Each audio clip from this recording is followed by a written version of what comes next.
Show you how to purl back backwards. This is a very useful technique when you're doing knitting such as entrelac. You're working oblongs that are knit across and purled back.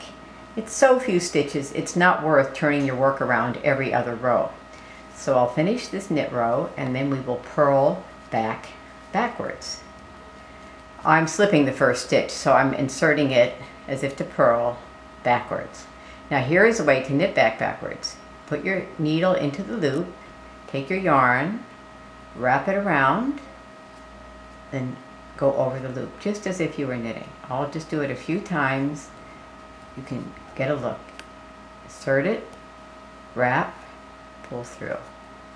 And you go right down the line and purl until you come, in this case, for entrelac, you come to the last stitch of your section. And now I'm going to purl back backwards and purl two together at the same time, putting it into two, wrapping it around, and finishing the stitch.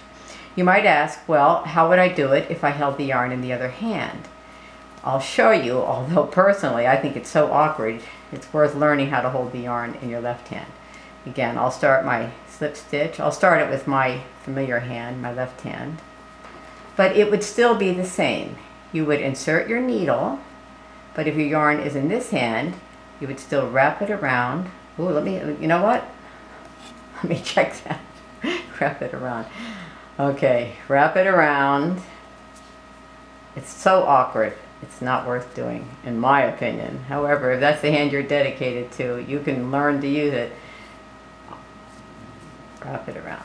Now, I could turn this around and show you exactly what I'm doing, but I would like you to figure it out the way I figured it out. Meg Swanson's technique for figuring it out is written in her book, Knitting with Two Colors.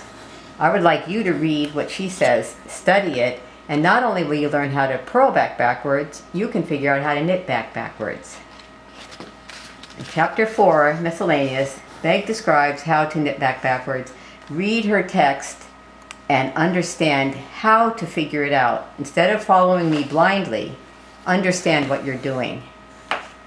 But when you go to do it, if you hold the yarn in the left hand, you will find it much more efficient. Now, this is not only useful for entrelac.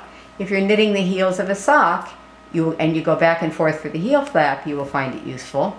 I find it useful when I make these little booties. These are all knit in the round, except for the instep here, where I have to knit back and forth. So, just to show you another application, I'm knitting across. I'm knitting across as usual. And I will purl back backwards. Let me just do my little SSK here. Okay, I'm going to slip the first stitch, and then I'm going to purl all the way back, backwards. Once you master this, you will find it very convenient and very easy when you make a bobble, when you make a heel of a sock. Anytime you have a small section of knitting, you're going to say, it's not worth turning my work around every other row. I'll just purl back backwards. Okay, there you go.